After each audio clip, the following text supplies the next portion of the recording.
আসসালামু আলাইকুম। আইডেস আন্তর্জাতিক সংবাদে আপনাকে স্বাগত। শুরুতেই সংবাদ শিরোনাম, পরে থাকছে বিস্তারিত। দখলদার ইসরায়েলি বাহিনী এবং ফিলিস্তিন পুরোদমে যুদ্ধ চলছে, জানিয়ে দেব হাতে থাকা সর্বশেষ আপডেট আন্তর্জাতিক সংবাদ। প্রথমেই সংবাদ শিরোনাম, প্রথমেই জানিয়ে দেব পশ্চিমা স্বীকৃতি ফিলিস্তিন ইস্যুর মোড় ঘুরিয়ে দেবে বলেছে হামাস। এরপর জানিয়ে দেব রাইসিকে শেষ শ্রদ্ধা জানাতে ইরানে বিশ্ব নেতারা। এদিকে গ্রেপ্তারি পরোয়ানা জারি হলে নেতানিয়াহুকে গ্রেপ্তার করবে নরওয়ে। এরপর জানিয়ে দিব রাইসির মৃত্যুতে থেমে যাবে ইরানের পরমাণু কর্মসূচি।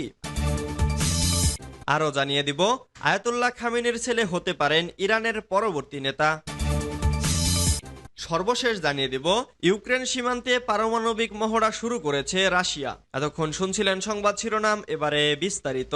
তবে অনুরোধ থাকবে ভিডিওটিতে একটি লাইক করবেন এবং কমেন্ট করে জানিয়ে দিবেন এই ভিডিও সম্পর্কে আপনার মূল্যবান মন্তব্য। পশ্চিমা স্বীকৃতি ফিলিস্তিন ইস্যুর মোড় ঘুরিয়ে দেবে বলেছে হামাস। ফিলিস্তিন ইস্যুর মোড় ঘুরিয়ে দেবে স্পেন, আয়ারল্যান্ড এবং নরওয়ের মতো পশ্চিমা দেশগুলোর স্বীকৃতি। মঙ্গলবার 28শে মে এ দেশগুলো একসঙ্গে ফিলিস্তিনকে স্বাধীন রাষ্ট্রের স্বীকৃতি দেওয়ার সিদ্ধান্ত নিয়েছে, খবর বিবিসির। এই ইস্যুতে বাসেম নাইম নামের একজন হামাস নেতা বার্তা সংস্থা এএফপিকে বলেছে, ফিলিস্তিনি জনগণের অবিরাম সাহস এবং ধৈর্যের ফল আজকের এই দিন। পশ্চিম তীরে অবস্থিত ফিলিস্তিনের পররাষ্ট্র মন্ত্রণালয় ফিলিস্তিনকে স্বাধীন রাষ্ট্র হিসেবে স্বীকৃতি দিতে স্পেন, নরওয়ে এবং আয়ারল্যান্ডের সিদ্ধান্তকে স্বাগত জানিয়েছে। পররাষ্ট্র মন্ত্রণালয় আরও জানায়, স্পেন, নরওয়ে এবং আয়ারল্যান্ড দ্বিরাষ্ট্র সমাধানের মতো গুরুত্বপূর্ণ পদক্ষেপ নিয়েছে।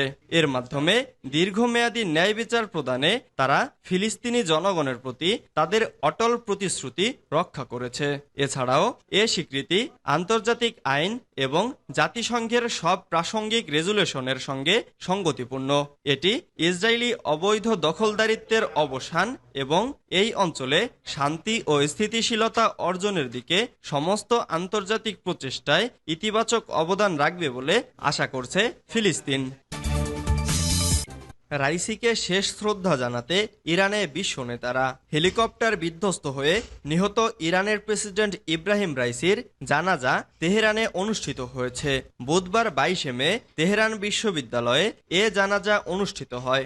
তেহরানে আনুষ্ঠানিকতা শেষে বৃহস্পতিবার 23শে মে মাশহাদে দাফন করা হবে রাইসিকে। আর তার আগেই ইরানে পৌঁছেছেন বিশ্বের বিভিন্ন দেশের রাষ্ট্রপ্রধান এবং ঊর্ধ্বতন কর্মকর্তারা। সংবাদ মাধ্যম আল জাজিরা জানিয়েছে, রাইসির দাফনের আগে অন্তত 15 জন রাষ্ট্রপ্রধান ও ঊর্ধ্বতন কর্মকর্তা তেহরানে পৌঁছেছেন। ইরানের মেহের নিউজ এজেন্সির বরাত দিয়ে এ তথ্য জানানো হয়েছে। যারা ইতিমধ্যে ইরানে পৌঁছেছেন তাদের মধ্যে আছেন কাতারের আমির ও প্রধানমন্ত্রী, তুর্কমেনিস্তানের নেতা, টিউনেশিয়া ও তাজিকিস্তানের প্রেসিডেন্ট, ভারতের ভাইস প্রেসিডেন্ট এবং ইরাক, পাকিস্তান, আর্মেনিয়া এবং আজারবাইজানের প্রধানমন্ত্রী। এছাড়াও Iraq, Russia, Algeria, Uzbekistan, Kazakhstan ও লেবাননের পার্লামেন্ট প্রধানরা ইরানে পৌঁছেছেন। হামাস, হিজবুল্লাহ ও তালেবানের প্রতিনিধিরাও তেহরানে গেছেন বলে জানিয়েছে আল জাজিরা। গ্রেপ্তারি পরোয়ানা জারি হলে নেতানিয়াহুকে গ্রেপ্তার করবে নরওয়ে। ইউরোপের প্রধান দেশ হিসেবে নরওয়ে ঘোষণা করেছে আন্তর্জাতিক ফৌজদারি আদালত বা আইসিসি ইসরায়েলি প্রধানমন্ত্রী বেনিয়ামিন নেতানিয়াহু ও যুদ্ধমন্ত্রী ইয়োব গ্যালান্টের বিরুদ্ধে গ্রেপ্তারি পরোয়ানা জারি করলে দেশটি ওই দুই ব্যক্তিকে গ্রেপ্তার করবে। নরওয়ের পররাষ্ট্রমন্ত্রী স্পেন বার্থ এইড মঙ্গলবার অসলোয়ে বলেন, হেগের আদালত যদি গ্রেপ্তারি পরোয়ানা জারি করে তাহলে তারপরে নেতানিয়াহু বা গ্যালান্ট নরওয়েতে প্রবেশ করলে তাদেরকে গ্রেপ্তার করা হবে। এইডের বরাত দিয়ে নরওয়ের একটি অনলাইন পত্রিকা জানিয়েছে, নেতানিয়াহু নরওয়ে সফরে আসলে তাকে আটক করে হেগের আদালতের কাছে হস্তান্তর করা হবে। মন্ত্রী বলেন, নরওয়ের আইনে স্পষ্ট বলা আছে, আইসিসি কারো বিরুদ্ধে গ্রেপ্তারি পরোয়ানা জারি করলে তাকে আটক করে ওই আদালতের কাছে হস্তান্তর করতে হবে। তিনি আরো বলেন, আমরা আশা করছি আইসিসিতে স্বাক্ষরকারী প্রতিটি দেশ এই কাজ করবে। আইসিসির চিফ প্রসিকিউটর করিম খান গাজা উপত্যকায় ভয়াবহ গণহত্যা চালানোর অভিযোগে গত সোমবার নেতানিয়াহু ও গ্যালান্টের বিরুদ্ধে গ্রেপ্তারি পরোয়ানা জারি করার সুপারিশ করেছেন। শিগগিরই আইসিসির বিচারকদের একটি প্যানেল ওই সুপারিশ বিবেচনা করে আনুষ্ঠানিকভাবে এ সংক্রান্ত নির্দেশ জারি করবে বলে আশা করা হচ্ছে। করিম খান অবশ্য দুই ইসরায়েলি শীর্ষ কর্মকর্তার পাশাপাশি হামাসের নেতা ইসমাইল হানিয়া, ইয়াহিয়া সিনওয়ার এবং মোহাম্মদ দেইফের বিরুদ্ধেও গ্রেপ্তারি পরোয়ানা জারির সুপারিশ করেছেন। তবে হামাস বলেছে গাজায় গণহত্যা পরিচালনাকারী দখলদারদের সঙ্গে নিজ ভূখণ্ড রক্ষার কাজে জিহাদকারী নেতাদের এই পাল্লায় মাপা ঠিক হয়নি। রাইসির মৃত্যুতে থেমে যাবে ইরানের পরমাণু কর্মসূচি। ইরানের প্রয়াত প্রেসিডেন্ট ইব্রাহিম রাইসি ও পররাষ্ট্রমন্ত্রী হোসেইন আমির আবদুল্লাহিয়ানের আকস্মিক মৃত্যুর শোকে পুরো বিশ্ব যখন স্তব্ধ, তখনই ইরানের ভবিষ্যৎ নিয়ে নানা হিসাব নিকাশ কষতে বসেছে শত্রু দেশগুলো। আলোচনায় আসছে ইরানের সরকার, পররাষ্ট্রনীতি, মধ্যপ্রাচ্যের আধিপত্য, চীন, রাশিয়া কিংবা উত্তর কোরিয়ার সঙ্গে সম্পর্কের বিষয়। এসবের পাশাপাশি ইরানের পরমাণু কর্মসূচির বিষয়টি নিয়েও কথা হচ্ছে। রাইসের মৃত্যুতে পরমাণু শক্তিধর রাষ্ট্র হওয়ার যে স্বপ্ন ইরান এতদিন ধরে দেখে আসছে তা মুখ থুবড়ে পড়বে, নাকি সব বাধা পেছনে ফেলে শত্রুর চোখে চোখ রাঙিয়ে এগিয়ে যাবে তেহরান? এই প্রশ্ন বড় হয়ে দেখা দিয়েছে। শীর্ষ নেতাদের মৃত্যুর খবর সামনে আসতেই ইরানের ভবিষ্যৎ নিয়ে বেশ কয়েকজন বিশেষজ্ঞের সঙ্গে কথা বলেছে ইসরায়েলি সংবাদ মাধ্যম জেরুজালেম পোস্ট।